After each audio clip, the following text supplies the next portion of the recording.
Welcome to Mimi on the Move. I'm Mimi and I'm not on the move this afternoon. I've been doing some more preparing for the continuing subject of estrangement and the emotions that go along with being estranged from loved one or loved ones. But first, welcome to Mimi on the Move. Like I said, I'm Mimi. If you've never been here before, this channel is a mishmash of many different topics and things that I do in a day and a week and a year.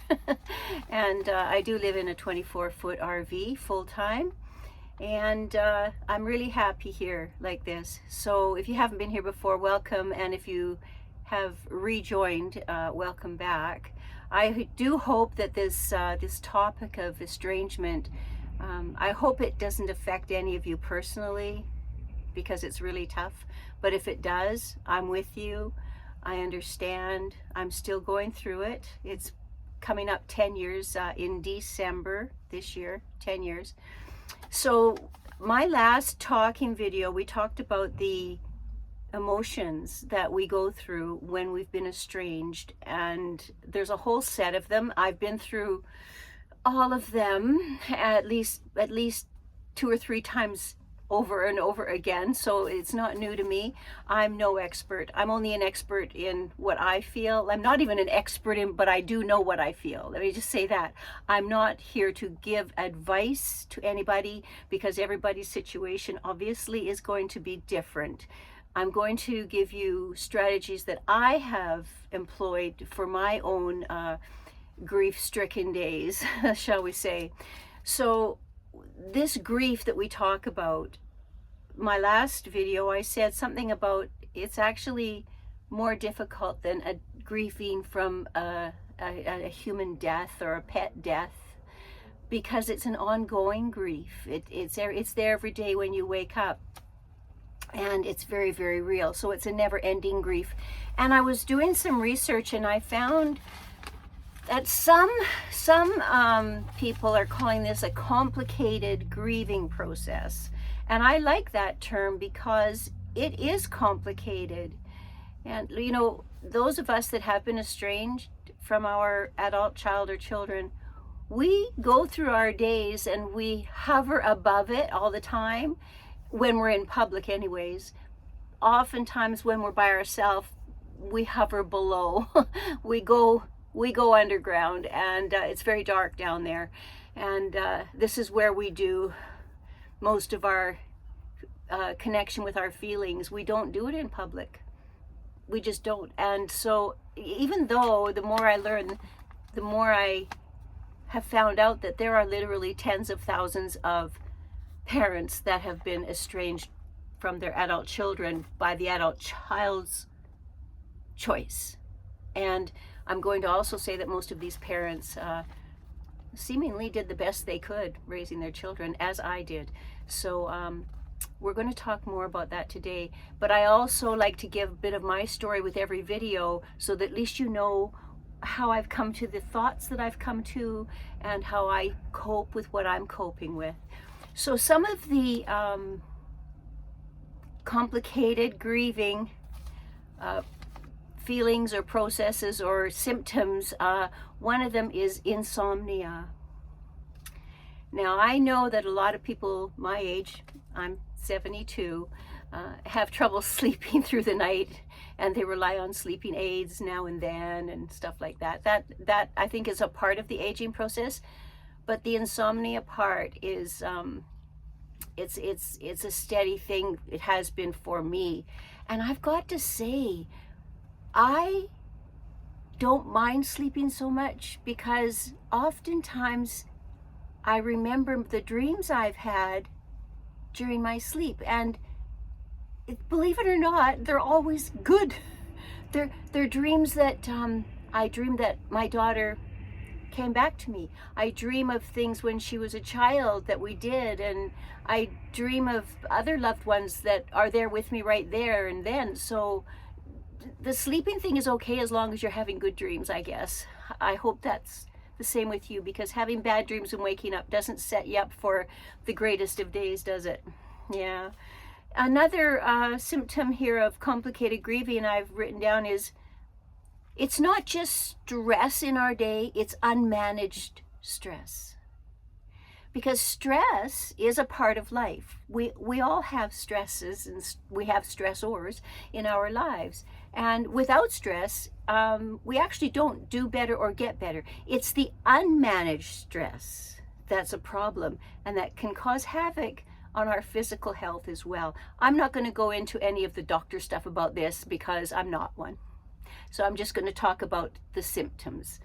Another thing that seems to crop up with complicated grieving is a change in one's eating habits. Some people medicate themselves with food, and some people starve themselves from food. And it would be nice if there was just something in the middle there somewhere. But I have noticed there's a real commonality with stress eating and then non-eating during stress. You probably know people that get really skinny when they're stressed out, and other people get kind of overweight. So it goes both ways. But it's the change in the eating that one has to realize could be a part of the complicated grieving process. One of the big ones for me is this one, and it's difficulty in socializing.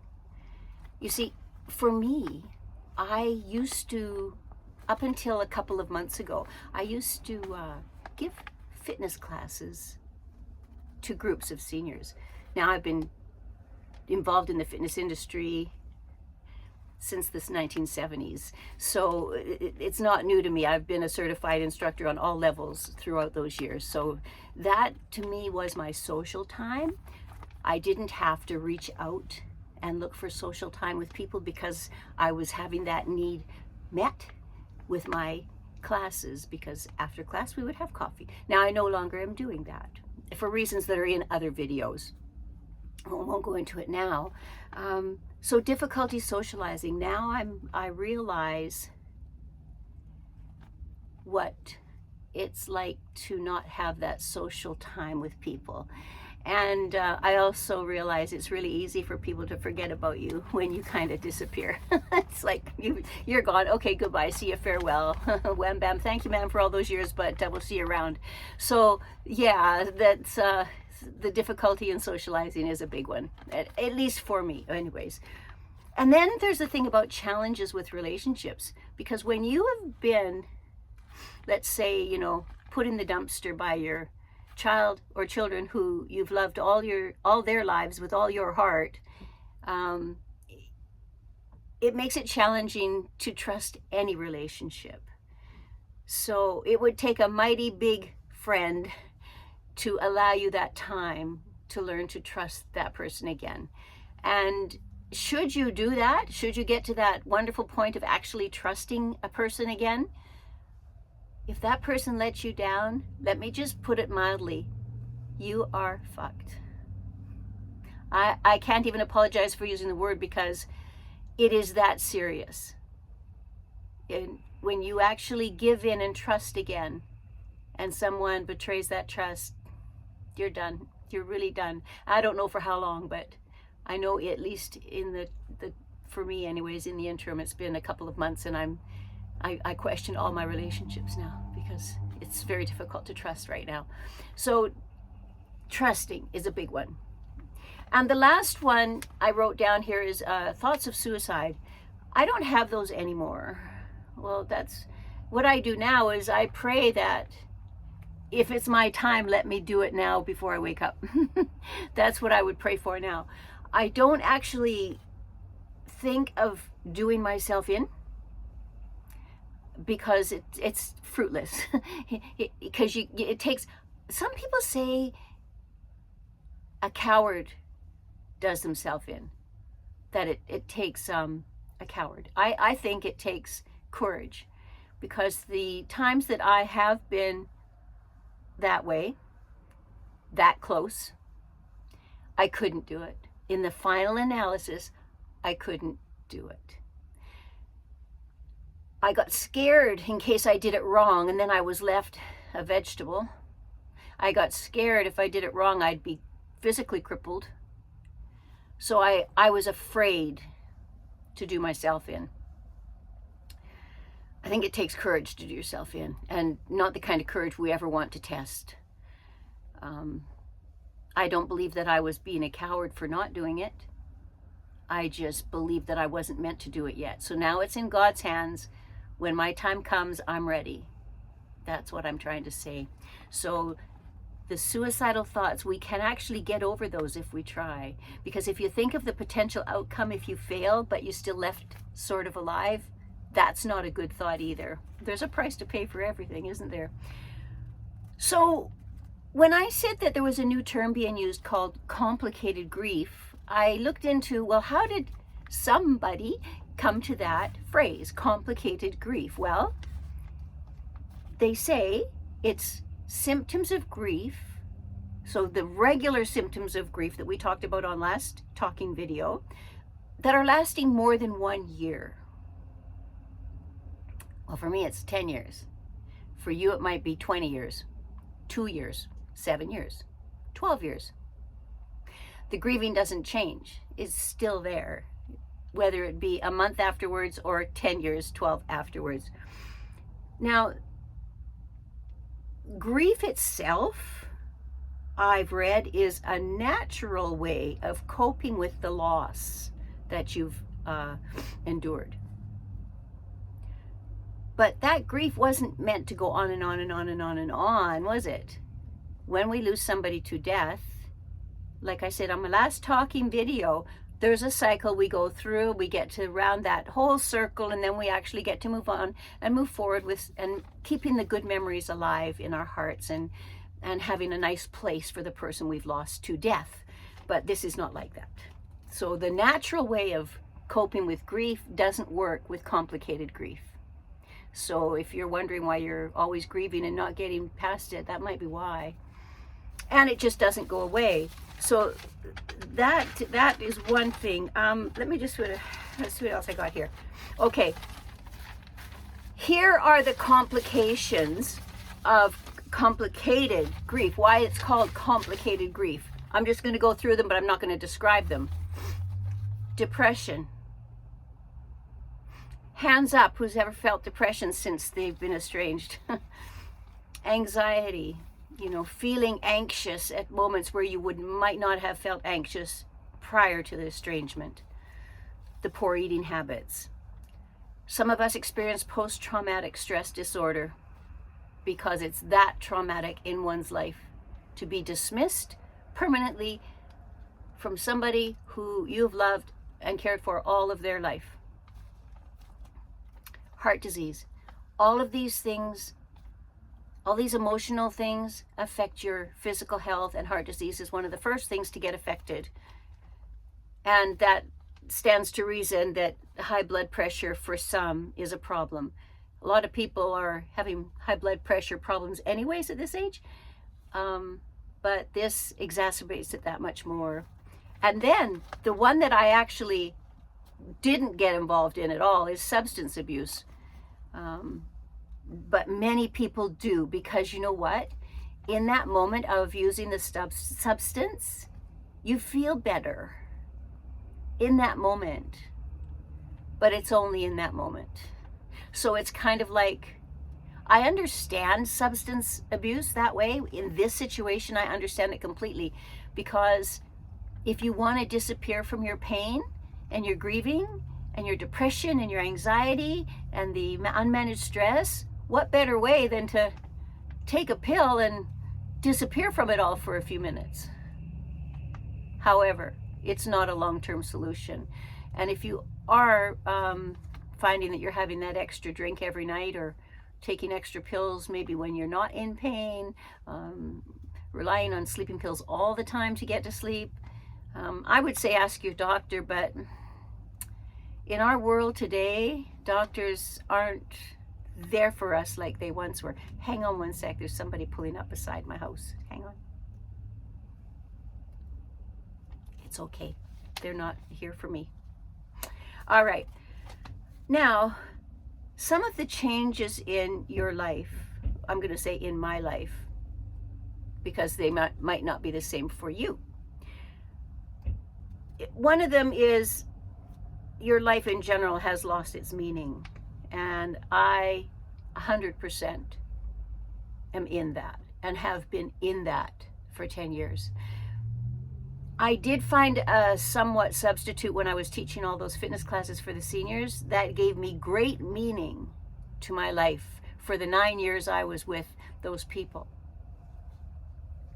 But again, I was betrayed by a lady in the class, and I have now lost that, and therefore I look for more meaning in my life. Now I have to readjust yet one more time for that. And another thing is you don't feel you belong anymore. And that is probably true for almost, if not all of us. You know, you hear people say they went here with somebody, they're going there with somebody this, somebody that, and then they're having this event and that event, and then they're all getting together and they're going to go there. And it's non-existent in my life. I don't know about you, but it's nobody calls me to go do anything. You know, I get the odd call for a dinner. I'm not feeling sorry for myself, okay? I created this mess. I created this mess because of the mess I was already in, and I haven't been able to overcome a lot of it, okay? So that's it. All right. The last thing in the changes, the common changes in one's life is avoiding the reminders of our loss. What I mean by that is when you're with people that are talking about their kids and their grandkids, and you can't talk about that, and you want to be a part of it. I'm sorry, I'm really emotional because this doesn't go. One moment, please. I'll be right back, okay? All right. Okay, it just, roller coaster, right? When you start talking about things.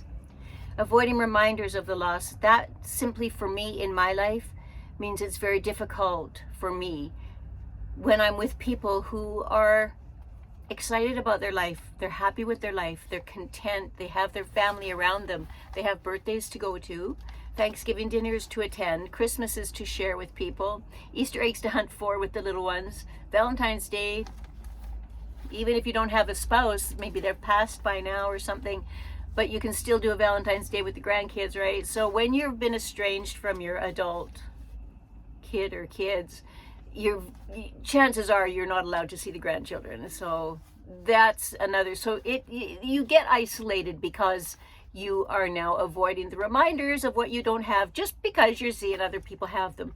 And please don't hear me wrong.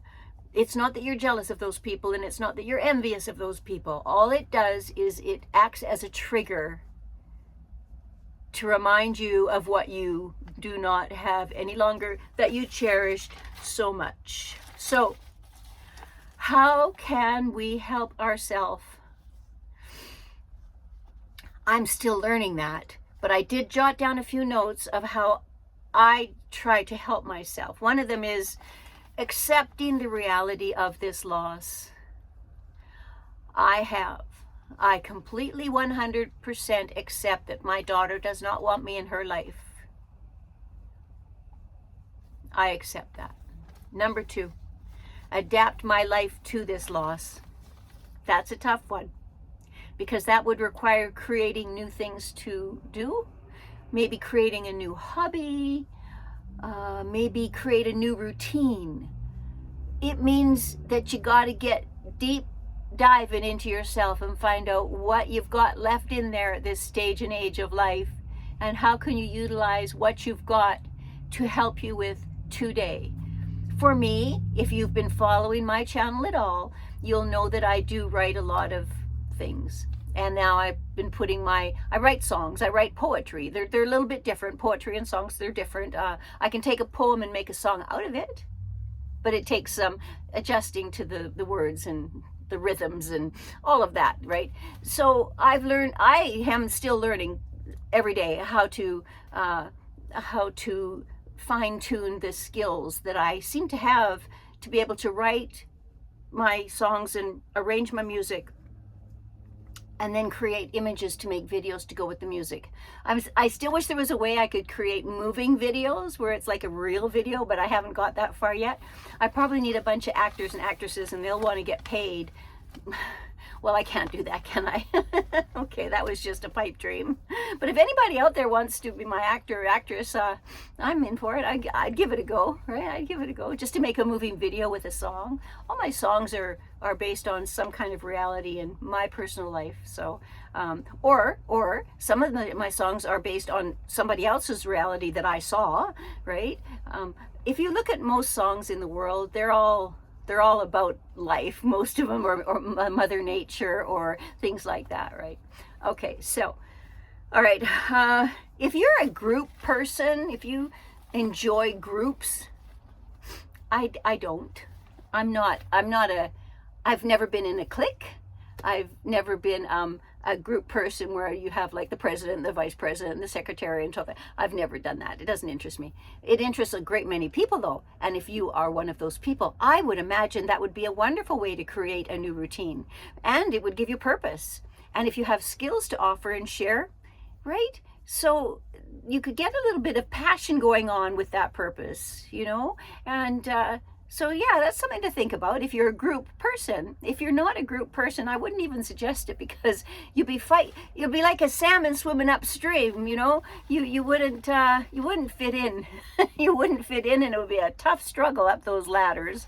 So yeah, so anyways, I said here on my notes that I should give examples of my story, which I've sort of done right now. But let me talk about the day I was told. I was told on the phone by a text that I was no longer welcome, that my daughter wanted time and space away from me. And then when I was told and tried to respond, her husband was with her in the moment, because I had just been talking to her on the telephone. And her husband was standing beside her because I heard his voice in the background. Anyways, once the oral conversation on the phone was done, she texted me, and that's when she told me not to come anymore. So I immediately called her back, and it went to voicemail. Then I went to text her, and I was blocked. Then I went to email, and it got bounced back. So I was blocked immediately on December the 29th, 10 years ago. So that's it. That's how it's now. When I realized what had just happened, I'll try to get through this, okay? I sensed the permanence. I don't know how I sensed it, because it's certainly nothing that my brain would have wanted to go to, feeling that would be permanent.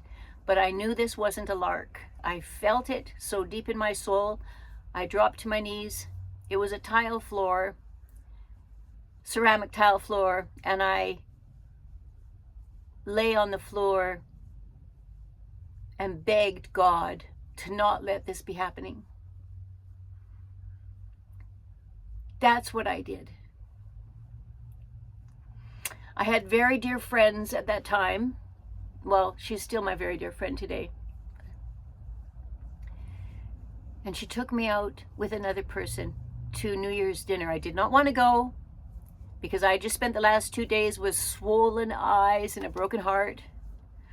She made me go, and because of my relationship with this friend, who I absolutely respect with all my being and love her very much,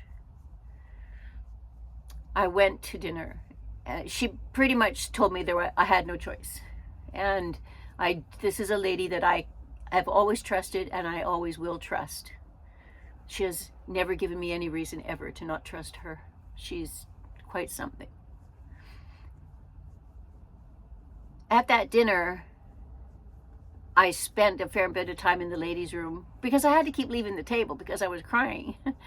But you know what? She hung in there with me, and 10 years later, she's still hanging in there with me. And that's a friend, right? That's a friend.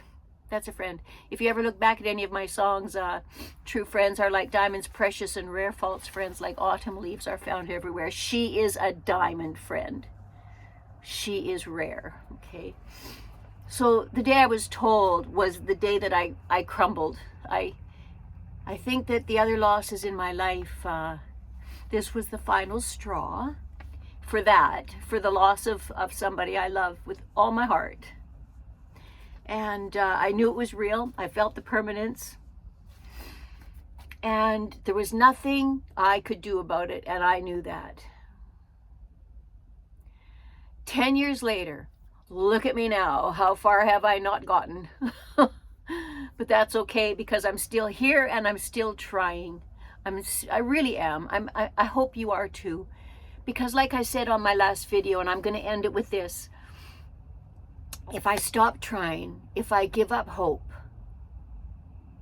and I succumb to these immense feelings of depression, loss, grief, anxiety, a shortage of personal relationships, all of those things, if I succumb to that and give in and did away with myself, which I'm not going to do, but let's just say if I did, the reason I don't is because what if the day after my granddaughters find me? That would be a sad day for me if I wasn't here. So I will keep going with purpose. I will keep going with passion to whatever I can create. And I will continue going with my positive intention of being on this earth. And I hope that you are able to do the same.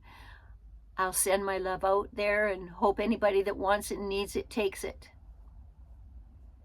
Until next time, thank you for stopping in. Bye for now.